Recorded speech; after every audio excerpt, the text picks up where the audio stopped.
नमो नमः. युग्ममाला या पाठामधील पहिला पद्यांश आपण पाहिलेला आहे. आता या पद्यांशावरील प्रश्नोत्तरांचा सराव सुरू होतो आहे. तुमच्या वहीमध्ये शीर्षक द्या पद्यांशः प्रथमः प्रश्नोत्तराणि.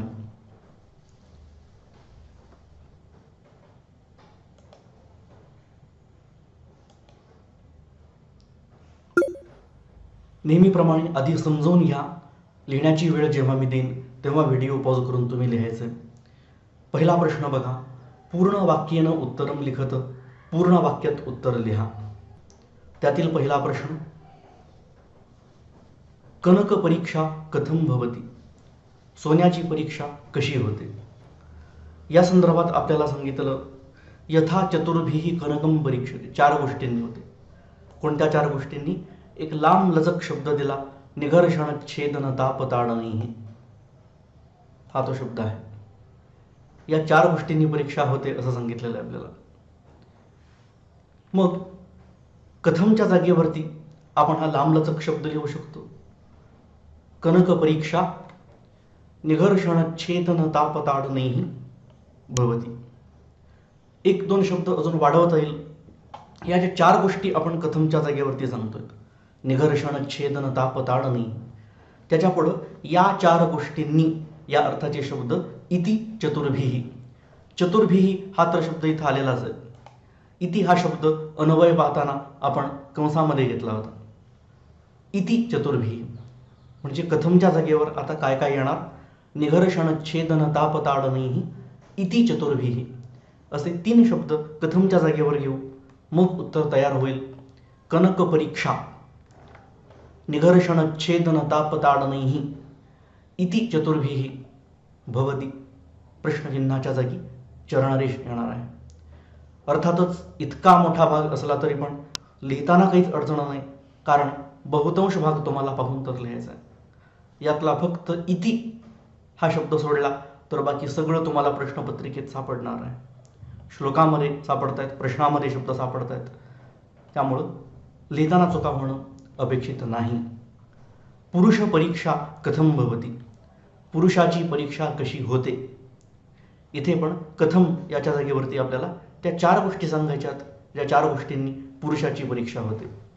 एवढाच फरक आहे पहिल्या उत्तरापेक्षा, की एक शब्द जो दिला होता 4 गोष्टी एकत्र दिल्या होत्या, तसं पुरुषाच्या परीक्षेच्या बाबतीमध्ये 4 गोष्टी स्वतंत्र दिलेल्या आहेत. श्रुतेन शीलेन गुणेन कर्मणा या त्या स्वतंत्र गोष्टी दिलेल्या आहेत. अर्थातच नुसतंच चतुर्भिः असं घेण्याच्या ऐवजी इति चतुर्भिः असं आपण पहिल्या उत्तरात पाहिल्याप्रमाणे कथमच्या जागेवर श्रुतेन शीलेन गुणेन कर्मणा इति चतुर्भिः एवढे शब्द येणार आहेत. आणि उत्तर तयार होणार आहे पुरुष परीक्षा श्रुतेन शीलेन गुणेन कर्मणा इति चतुर्भिः भवति. असं प्रश्नाप्रमाणे उत्तर देणं गरजेचं आहे. असं नाही होणार की या दुसऱ्या प्रश्नाचं उत्तर तथा चतुर्भिः पुरुषः परीक्षते श्रुतेन शीलेन गुणेन कर्मणा ही ओळच लिहून टाकली. पहिल्या प्रश्नाचं उत्तर म्हणून ही पहिली ओळ लिहून टाकली. असं नाही करता येत. जसा प्रश्न तसं उत्तर आपल्याला द्यावं लागतं. कथमच्या जागेवरती आपण योग्य तो भाग लिहिला. पॉज करा. एकही चूक होऊ न देता लिहून घ्या. लिहून झाल्यावर कंटिन्यू करा.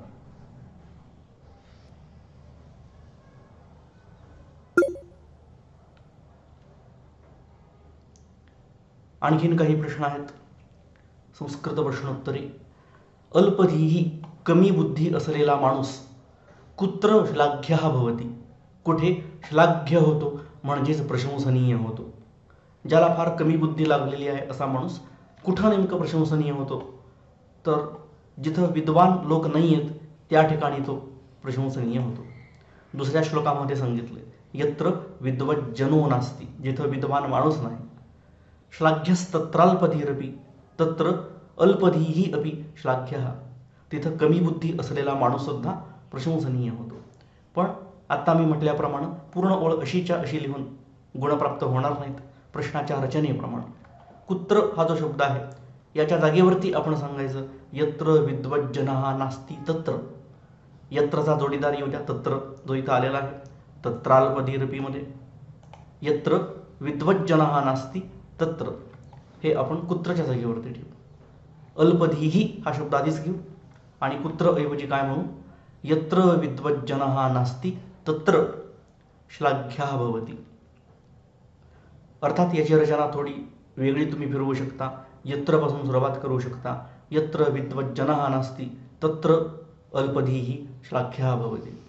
जिथे विद्वान माणूस नाही तेथे कमी बुद्धी असलेला माणूस प्रशंसनीय होतो, चालू शकेल. एरंडः कुत्र द्रुमायते. एरंडाला कोठे झाड मानले जाते. ज्या देशात झाडच नाही आहेत त्या देशामध्ये एरंडाला झाड मानलं जातं. एरंडोपी द्रुमायते. कुठं, झाड नसलेल्या देशात. निरस्त पादपे देशे, हे कुत्रच्या जागेवरती येणार आहे. एरंडः निरस्त पादपे देशे द्रुमायते. कुत्र ऐवजी निरस्त पादपे देशे. मनुष्यः द्विपः इव मदान्धः कदा भवति. कदा म्हणजे केव्हा. माणूस हत्तीप्रमाणे गर्वाने आंधळा केव्हा होतो. तिसऱ्या मोठ्या श्लोकामध्ये सांगितलेलं आहे पहिल्या ओळीमध्ये की यदा किंचित ज्ञोहम द्विप इव मदांध समभवम. प्रश्नातले शब्द इथं आलेले आहेत.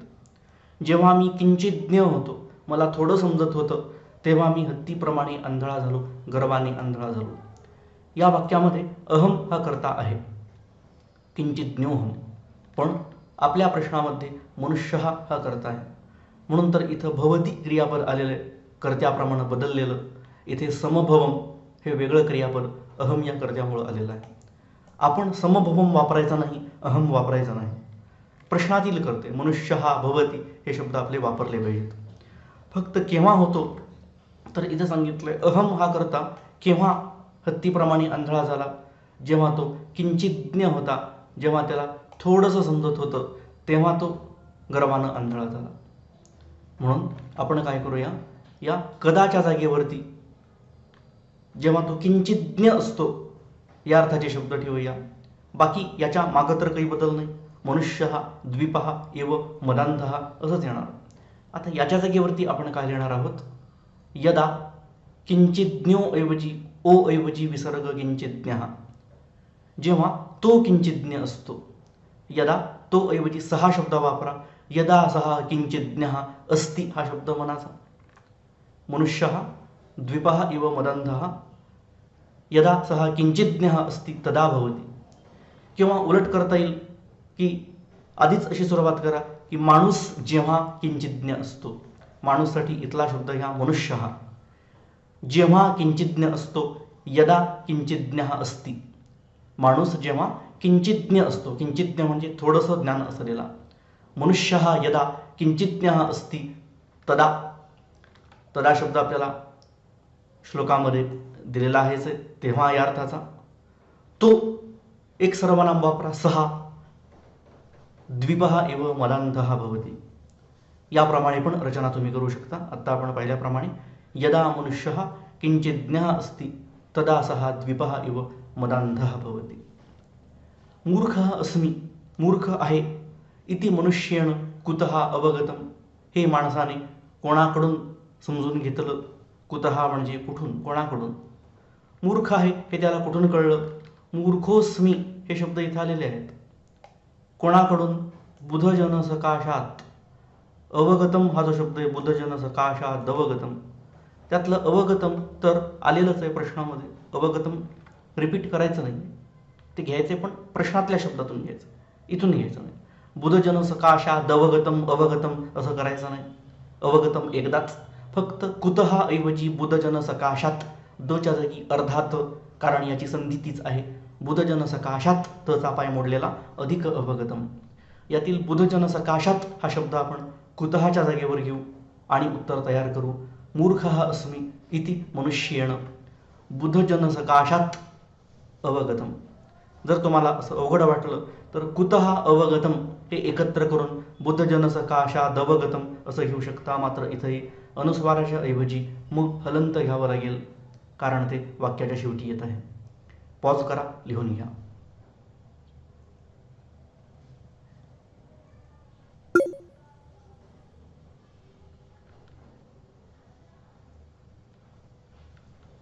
प्रश्न क्रमांक 2, जाल रेखाचित्रं पूरयत. एक वेब डायग्राम असते, ती तुम्हाला पूर्ण करायची असते. पहिला प्रश्न त्यातला कनक परीक्षा नावाची एक चौकट दिलेली आहे आणि 4 चौकटी दिलेल्या आहेत. सोन्याची परीक्षा 4 गोष्टींनी होते. त्यातील एक तुम्हाला दिलंय मदत म्हणून छेदनेनं. आता बाकी 3 गोष्टी तुम्हाला लिहायच्या आहेत. आपण जर श्लोकामध्ये पाहिलं तर छेदनेनं असा शब्द नाहीच आहे. श्लोकामध्ये काय आहे बघा, पहिल्या छेदन असा शब्द आहे, पण त्या छेदनऐवजी छेदनेन असं आपल्याला करून दिलेलं आहे. म्हणजे काय, इथं मूळ शब्द दिलेले असतील, समास आहे हा, मूळ शब्द दिलेले आहेत, त्याचं तृतीया एकवचन करायचे. छेदनऐवजी छेदनेन. मग निघर्षण वन शब्दाप्रमाणे चालतो, वनेन सारखं निघर्षणेन असं सांगावं लागेल. छेदनऐवजी छेदनेन दिलेलंच आहे. ताप देवप्रमाणे चालणारा पुल्लिंगी शब्द आहे. देवचं तृतीया एकवचन देवेन, तसं तापचं तापेन. ताडणही तृतीया बहुवचन आहे, आपण तृतीया एकवचनच करू, ताडनेन. निघर्षणेन, छेदनेन, तापेन, ताडनेन. इथं एकवचन का करायचं आहे आपल्याला, तर या ठिकाणी सगळं एकत्र असल्यामुळं बहुवचन आहे. इथं 4 वेगवेगळे शब्द असल्यामुळं चौघही एकवचनात येणार.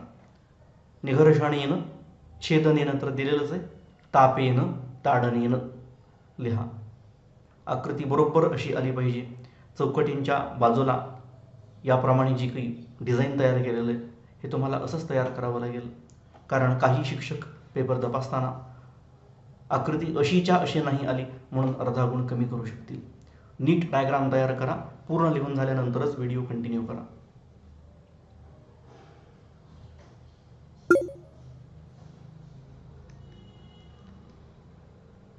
आणखीन एक आकृती दिलेली आहे. पुरुष परीक्षा, कनक परीक्षा 4 प्रकारे होते, तशी पुरुष परीक्षा पण 4 प्रकारे. पण हे उत्तर सोपं जाईल, कारण जे दिलेलं आहे आपल्याला गुणेन हे तुम्हाला असंच्या असं सापडत आहे. कारण पुरुषाची परीक्षा कोणत्या 4 गोष्टींनी होते हे तुम्हाला आधीच तृतीया एकवचनात वेगवेगळं करून दिलेलं आहे. सोन्याचं असं नव्हतं, आपल्याला करावं लागलं निघर्षणेन, छेदनेन, तापेन, ताडनेन. पण पुरुषाचं तसं नाही आहे, आपल्याला तयार करून दिलं सगळंच तृतीया एकवचन, श्रुतेन, शीलेन, गुणेन, कर्मणा. हे असंच्या असं आपल्याला या आकृतीमध्ये सांगायचं. श्रुतेन, शीलेन, गुणेन, कर्मणा. आकृती नीट अशीच काढायची आहे. बघा, ह्या रेषा नाही आहेत, एखाद्या स्प्रिंगसारखी रचना इथं केलेली आहे. तुम्हाला पण असंच करावं लागेल. पूर्ण आकृती नीट काढून रस्वदीर्घ न चुकता शीलेन दुसरी वेलांटी, कर्मणा बाणाचं न, परीक्षा दुसरी वेलांटी, बिलकुल चुकू देऊ नका. लिहून झाल्यावर व्हिडिओ कंटिन्यू करा.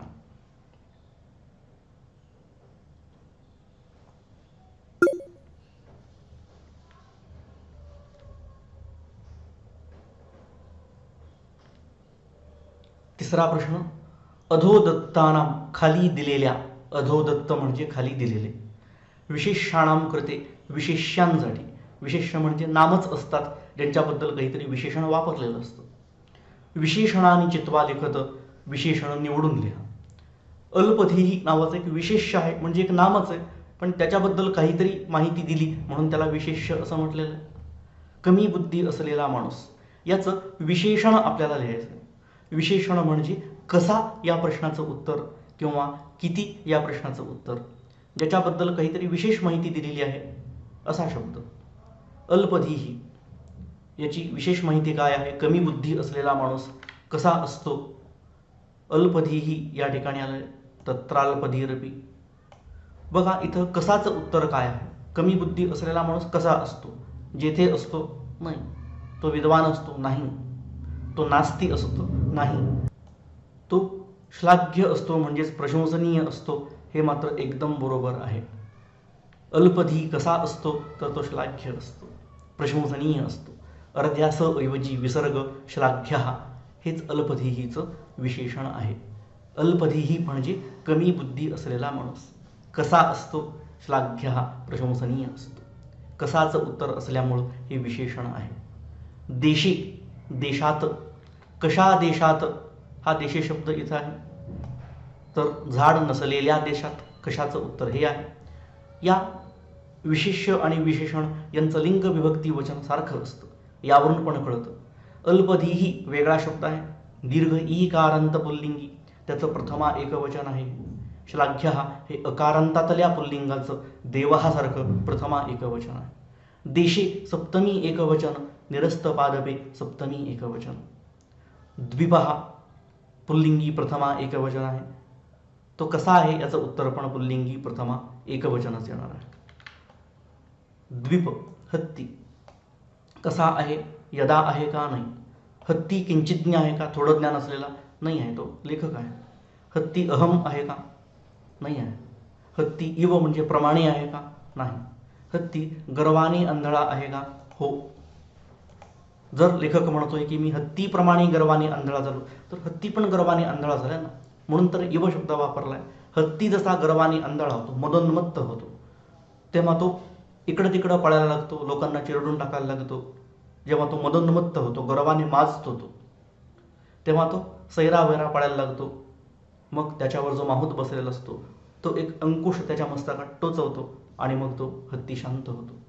तसं आपला लेखक सांगतो, कवी सांगतो, सुभाषितकार सांगतो की थोडंसं ज्ञान झालं आणि वाटायला लागलं की सगळंच ज्ञान माझ्याकडं आहे, तेव्हा गर्वाने आंधळा झालो, हत्तीप्रमाणे. पण विद्वान लोकांच्या सहवासात आलो, थोडं थोडं कळायला लागलं आणि लक्षात आलं की अरे आपण सर्वज्ञ बिलकुल नाही आहोत, आपण तर मूर्ख आहोत, हे लक्षात आलं. हत्ती गर्वाने आंधळा, तसा हा लेखक सुद्धा गर्वाने आंधळा झाला असं म्हणतो आहे. द्विपहा आणि मदांधहा प्रथमा एकवचन आहेत, लिहून घ्या.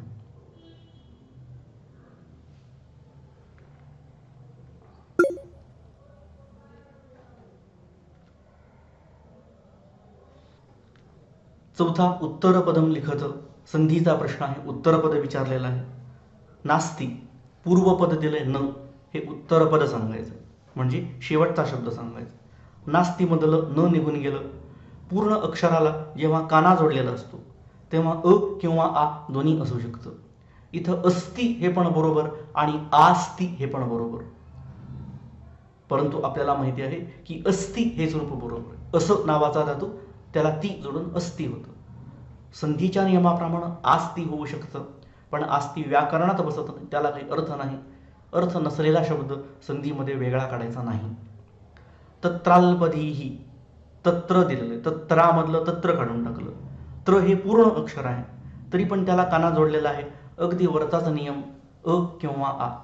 अ म्हटलं तर अल्पधीही, आ म्हटलं तर आल्पधीही. मला वाटतं अल्पधीही हेच बरोबर आहे, कारण अल्प शब्द असतो, आल्प नव्हे. तत्र अधिक अल्पधीही.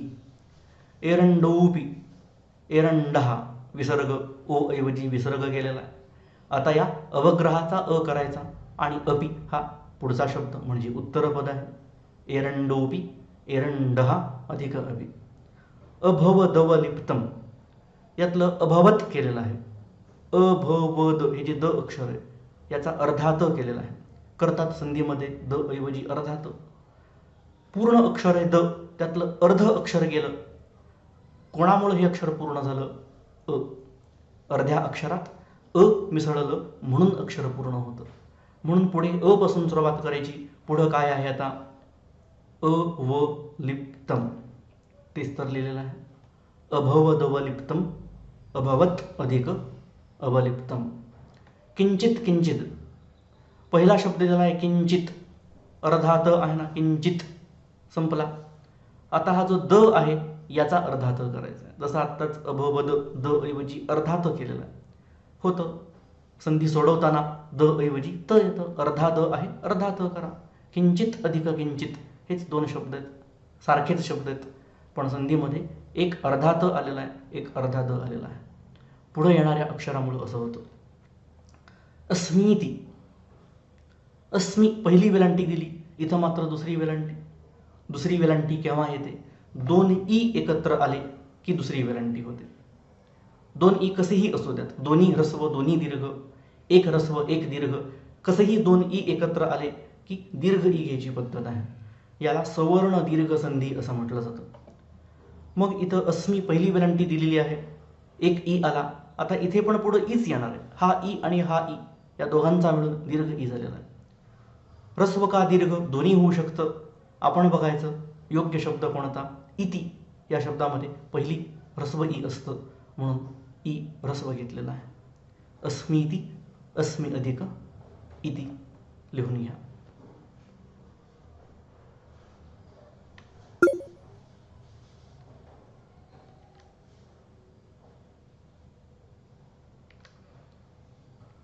पाचवा प्रश्न, माध्यम भाषया उत्तरत, माध्यम भाषेत उत्तर द्या.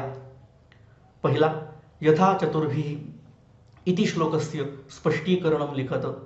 हा प्रश्न जेव्हा तुम्हाला परीक्षेत येईल तेव्हा श्लोक दिलेला नसेल, एवढंच यथा चतुर्भिः एवढ्या शब्दांवरून श्लोक आठवावा लागेल आणि त्याचं स्पष्टीकरण सांगावं लागेल. आधी प्रश्न लिहून घ्या.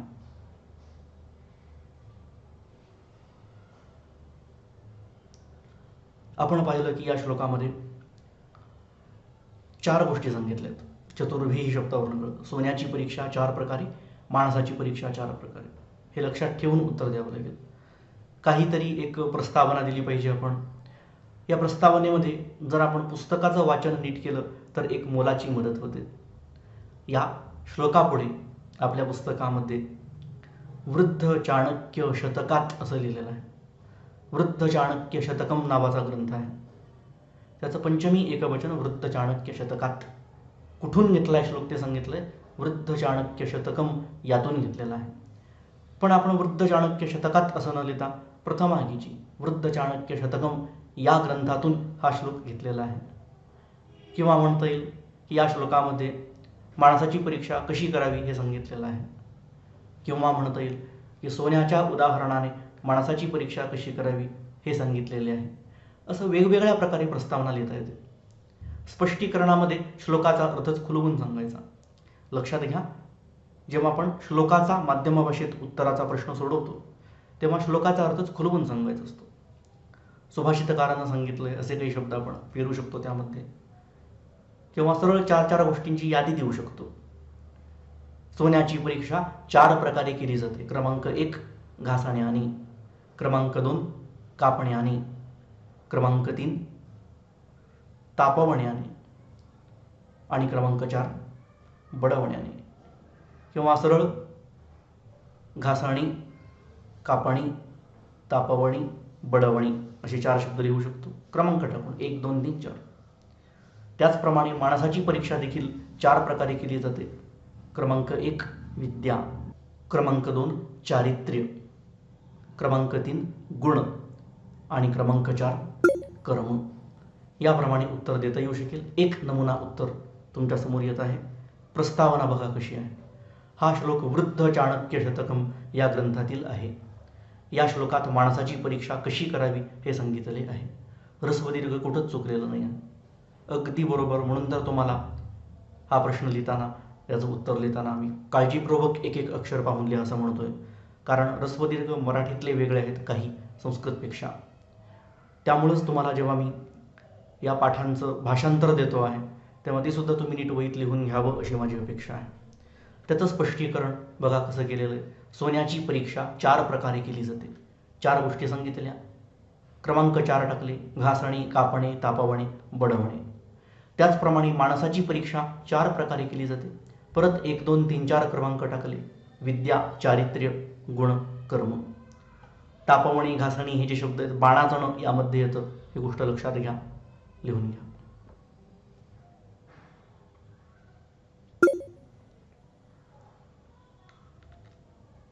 आणखीन एक प्रश्न याच प्रकारचा.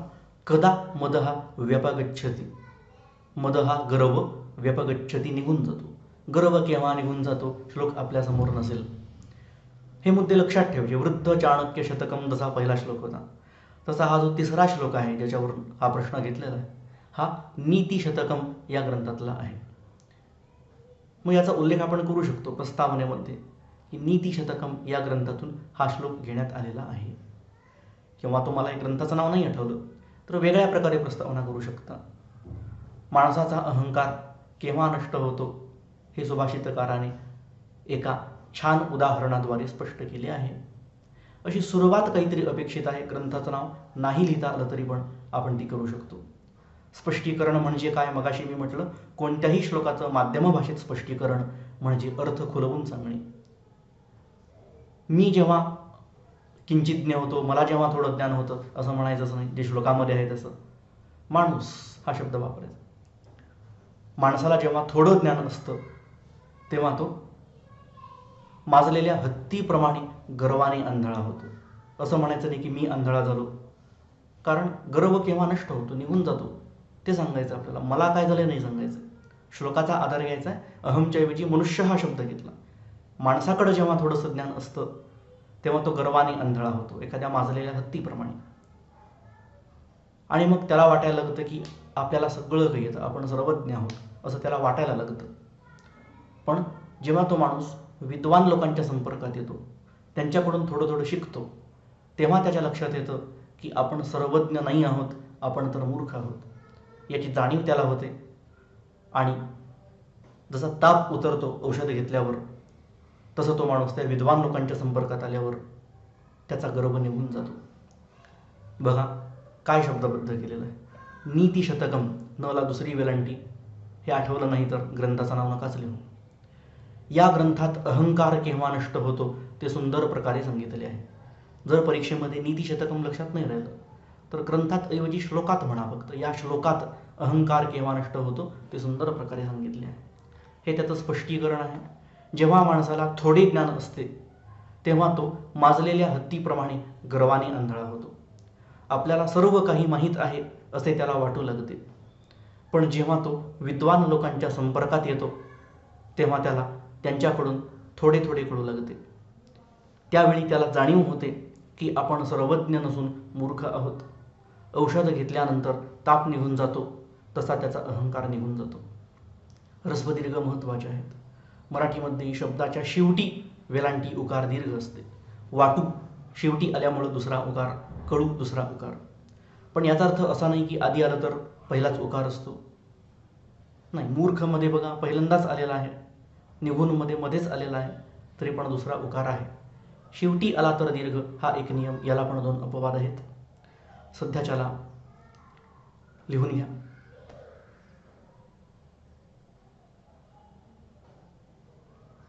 या ठिकाणी आपला पहिला पद्यांश पूर्णपणे संपला.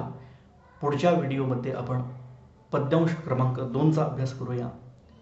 तावत शुभमस्तु. धन्यवाद.